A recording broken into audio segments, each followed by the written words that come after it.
Закон обмена. Алмашуу закону. Руханият закондору алмашуу законунда кармалып турат. Алмашуу закону деген эмне? Бул дүйнө бизге бирдемкени жөн эле берип койбойт. Сага жылмайып турганды кааласаң, өзүң биринчи жылмай. Эгерде сүйлөшүп аткан адамыңдын унчукпай калганын кааласаң, өзүң биринчи унчукпай кал. Эгерде эки адам урушуп кетсе, экөөнүн акылдуурагы күнөөлүү деп акылмандар айтышат. Анткени эгерде ал акылдуураак болсо, урушпагандын жолун табыш керек болчу. Урушпагандын эң жакшы жолу унчукпай калуу, эмоцияга алдырбоо. Анткени ар бир урушуу, айтышуу, кайра айтышууну, урушууну алып келет. Конфликт азартка айланып кетет. Адамдар көз карашын, пикирин айтат. Өзүнүн оюн жеңиш үчүн талашып тартышып азартка кирип кетишет. Бул дүйнөдө баары алмашуудан болот. Алмашуу законунан болот. Элестет, сен үшүп атасың. Сен жылыныш үчүн от жагайын деп атасың. Анан мен жылынып алайын, анан от жагам деп атканын элестет. Же башка бир мисал. Ырчы айтып атат. Биринчи бийлегиле, эгерде мага жакса, мен ырдайм деп. Бул мисалдар ойдун туура эмес жайгашканын билгизет. Ошондуктан биринчи бер, өзүңдүн финансылык абалыңа жана жашоо шартыңа карабастан. Анан сен түшүңө кирбеген нерселерди аласың. Акча дагы алмашуунун натыйжасында келет. Сүйүү дагы алмашуу өлчөмү, бирөөгө ишенүү алмашуу өлчөмү, бакыт дагы алмашуу өлчөмү. Көрсө, бул жашоодо баары үчүн төлөш керек экен. Жана биз ийгилигибиз үчүн төлөйбүз. Айырмасы жок. Башындабы же аягындабы биз баарыбыз төлөйбүз. Баары үчүн төлөш керек. А бардык адамдар кыялданган ийгилик үчүн эмне менен төлөшөт? Мехрондун суроосу өтө эле баналдуу угулса да, устат ага чындап жооп берди. Ар бир ийгилик үчүн биз өзүбүздүн убактыбыз, билимибиз, өзүбүздүн күчүбүз менен төлөйбүз. Башка жаңы деңгээлге өтүш үчүн, жаңы ийгиликке жетүү үчүн көбүрөөк төлөшүбүз керек болот. Эгерде көбүрөөк нерсени кааласаң, демек көбүрөөк төлөш керек. Эсиңде болсун, биздин жашоо бул оюн. Бала чагыбызда биз арзаныраак оюнчуктарды сатып алабыз. Чоңойгон сайын кымбатыраак оюнчуктарды сатып ала баштайбыз. А жашыбыз улуу болуп калганда, оюнчуктар андан да кымбат болуп калат. Чындыгында мааниси ошол эле. Кичине чагыбызда велосипед сатып алабыз, өспүрүм болгондо компьютер же башкасын, а жашыбыз улуу болуп калганда квартира, машина сатып алабыз. Бардык алмашуу закону боюнча болот. Ийгиликтин баасы улам жаңы деңгээлде кымбатыраак болот. Ар бир кыялдын өзүнүн баасы бар, жана ал үчүн төлөш керек. Дүйнө биз кирип турган дүкөн сыяктуу. Биз акча беребиз, жана анын ордуна бирдеме алабыз. Кээде биз өзүбүздүн убактыбыз менен төлөйбүз. Кээде нервибиз менен, ден соолугубуз менен, кээде акча менен төлөйбүз.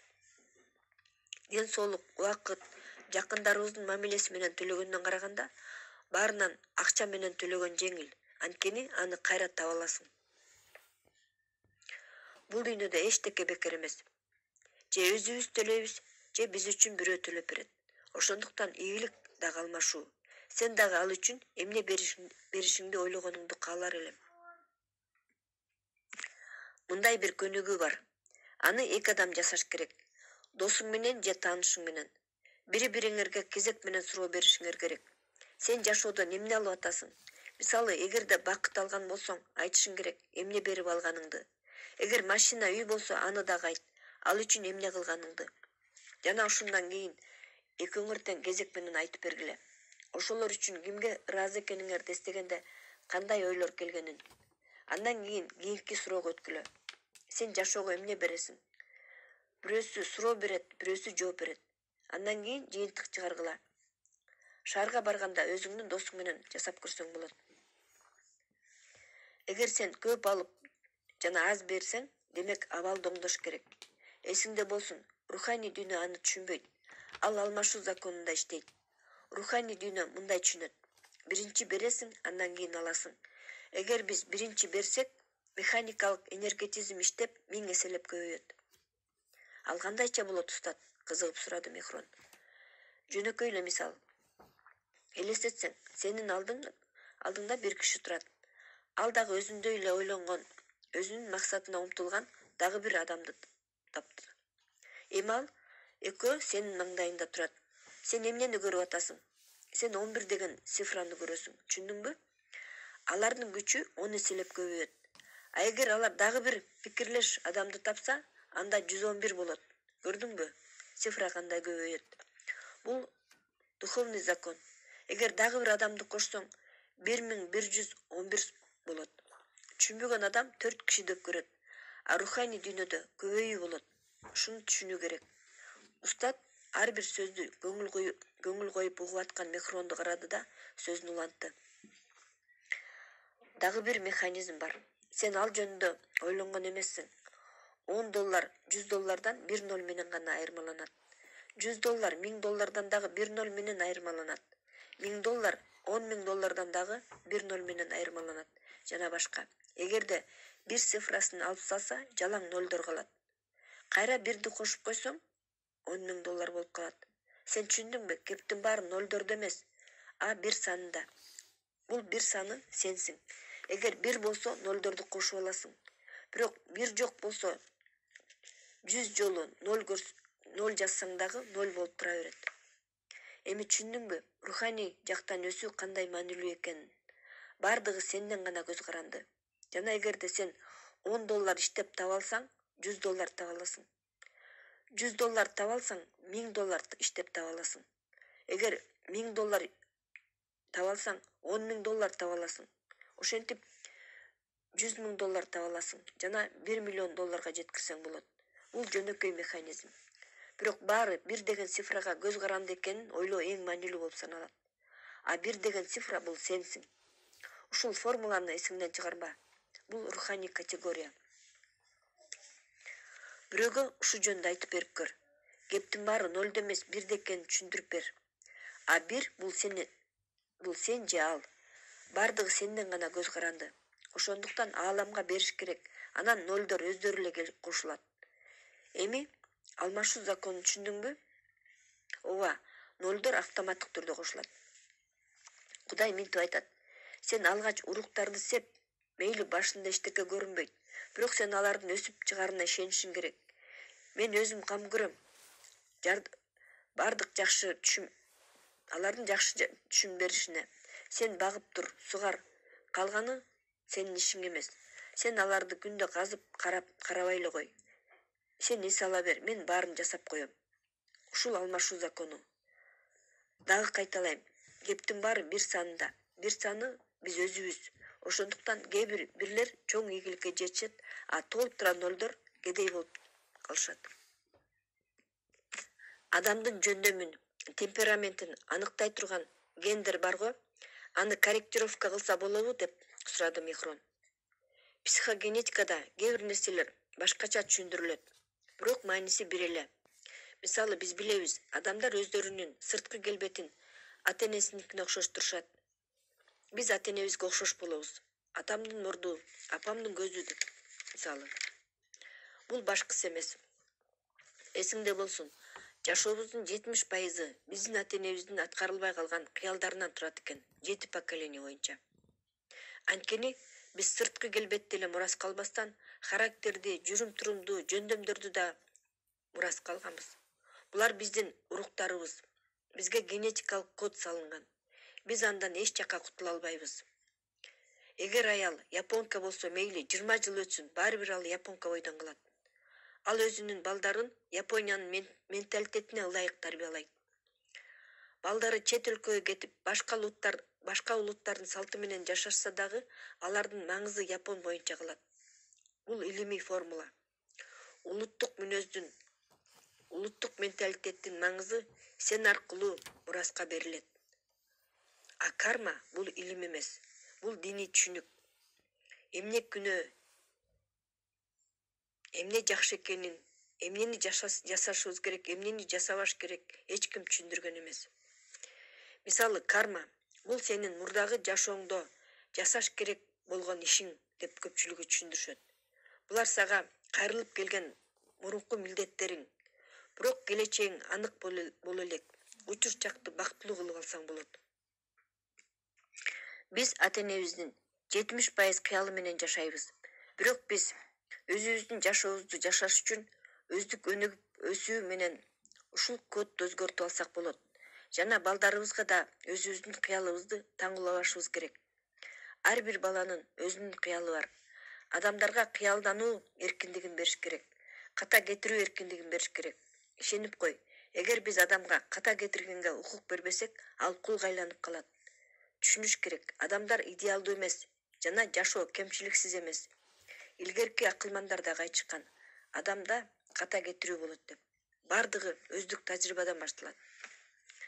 Сайыз убагында биз баарыбыз ошол убактагы эреже менен жашачубуз. Азыр баары өзгөрдү. Азыр эч кимге чектөө жок. Эч ким эски адаттарды, салтты карма деп талап кылбайт. Жөн гана жашоомду шедевр кылам деп максат коюп алып, татыктуу жашашыбыз керек. Өздүк өнүгүп өсүү менен генетикалык кодду өзгөртсө болот деп психогенетика илими дагы айтат.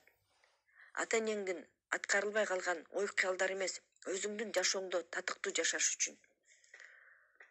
Устат бир аз унчукпай калганда, аны пайдаланып Мехрон. А карма кандай болот? Көбүнчөсү айтышат го, карма биздин жашообузду аныктайт деп сурады. Кечке эле карма жөнүндө ойлой берүүнүн кажети жок. Бардык кемчиликтер ата-энемден келди дей берсең, сен ага көнүп каласың. Ал анан сенин өсүп өнүгүүңдү токтотуп коет. Албетте дагы башкача түшүндүргөндөр дагы бар. Алар кармаңан кутулмайынча өспөйсүң деп айтышат. Мен аны туура же туура эмес деп айта албайм. Бирок биздин жашоо биздин гана колубуздан экенин мен баса белгилеп кетем. Жашооңду шедевр кыл. Алмашуу законун эсиңен чыгарба. Бирөөдөн бирдемкени талап кылаардан мурун өзүң көбүрөөк бер. Эмне бериш керекти билесиңби? Өзүңөн сура. Мен жашоомдун сапатын жакшыртыш үчүн мен эмне кылышым керек? Жана дагы башка суроо. Бактылуу болуш үчүн мен эмне кылышым керек? Күйөөм эмес, байкем эмес, досум эмес, именно мен эмне кылышым керек? Эгерде сен адам менен сүйлөшүп атып, аны түшүнбөй калсаң, мен түшүнбөй калдым, сураны дагы бир жолу түшүндүрүп коесузбу деп сура. Суроо бергенден тактап алгандан уялба. Эгер анын жасаган ишине макул болбосоң, дароо сен туура эмес кылып атасың деп айтпа. Андан көрө сен мындай кылсаң жакшыраак болот беле деп ойлойм деп айт. Дайыма өзүңдүн атыңан сүйлө. Мисалы, балким мен туура эмес түшүнүп калгандырмын. Бул маселени башка жол менен чечсе болот деп эсептейм жана башка. Жана суроо бергенден коркпо. Анткени суроо берүү адамды түшүнүүнү каалагандыкты билгизет. Эсиңде болсун. Эгер сен өзүңдү түшүнсөң, сени башкалар дагы түшүнөт. Сен жашоодон эмнени кааларыңды билсең, сен эмнени кааларың башкаларга дагы түшүнүктүү болот. Мисалы, балаңыз үй тапшырмасын жасады. Биз ага кандай айтабыз? Көнүмүш сөздөр. Сабагыңды окушуң керек. Барга отур. Эртерээк сабагыңды оку. Бирок эң туурасы, эгер сен сабагыңды окусаң, мен абдан кубаныч же ыраазы болом дешибиз керек экен. Ошондо биз өзүбүздүн ага кылган мамилебизди, сезимибизди билгизебиз. Жана башка дагы бир мисал. Сен жумуштан үйгө келгенде аялың сен каалабагандай кийинип алганын көрдүң. Кандай айтыш керек? Эмне мындай кылып алгансың? Нормально кийинип алчы деп айтпа. Мындай кылып айтуу кайра негативдик реакцияны пайда кылып урушканга алып келүүсү мүмкүн. Андан көрө жумшак гана. Бул стиль сага туура келбейт. Андан көрө тигил көйнөгүңдү кийсең, ошол сага жакшы жарашат деп айткан жакшы. Бул мисал Мехрондун өзүнүн аялы менен болгон мамилесин эстетти окшойт. Ал жылмайып. Мен аялыма жакшы эле сөздөрдү айткым келчү, бирок айта албай эле тамашага буруп койчумун деди.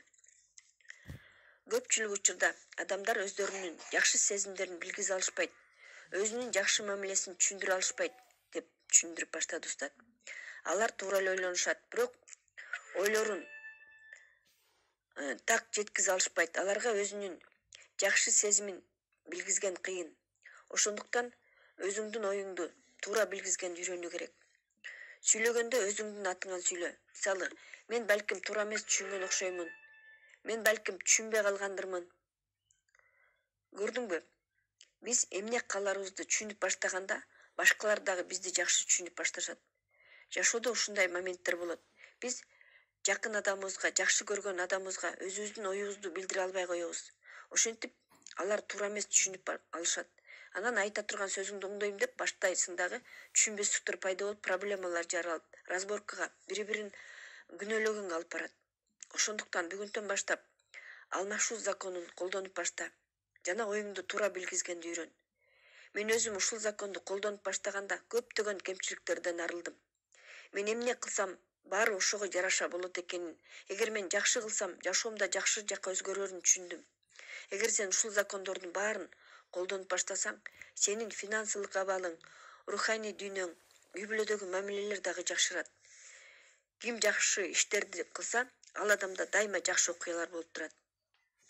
Бүгүнкү сабакты бүтүп жатып, мен сага бир акылдуу притчаны айтып берейин. Притча жаңырык. Атасы менен баласы тоодо кетип баратышкан. Бир кезде баласы ташка чалынып кетет да, бутун оорутуп алып, ай деп кыйкырып жиберет. Ошол замат кайдадыр алыстан тоолордун арасынан ай деп кайталаган үн чыгат. Бала коркуп кетип, кайра кыйкырат. Бул ким? Кайра, бул ким деген үн жооп алат. Ал жини келип, коркок деп кыйкырса, кайра коркок деген үн чыгат. Баласы атасына карап, ата бул эмне деп сурайт. Атасы жылмайып, балам, көңүл коюп турсаң деп тоону карап, мен сени сүйөм деп кыйкырат. Кайра, мен сени сүйөм деген жообу кылат. Атасы, сен баарынан жакшысың. Кайра, сен баарынан жакшысың дегенди угушат. Баласы таң калып, эчтекени түшүнбөй калат да, атасы түшүндүрүп берет. Адамдар бул кубулушту жаңырык деп айтышат. А чындыгында бул жашоо. Ал кайра сага сен эмнени сүйлөсөң, эмнени жасасаң кайтарып берет. Биздин жашоо бул биздин кылган иштерибиздин жаңырыгы. Эгер сен дүйнөдөн көбүрөөк сүйүүнү кааласаң, айланаңдагыларга көбүрөөк сүйүү тартуула. Бактылуулукту каалайсыңбы? Айланаңдагыларга бакыт тартуула. Жүрөктөн чыккан жылмаюуну каалайсыңбы? Кимди билсең, ошонун баарына жылмайып жүр. Жашоо биз ага эмнени берсек, ошонун баарын кайтарып берет. Биздин жашоо кокустук эмес, ал биздин чагылышыбыз. Адамзаттын мүмкүнчүлүк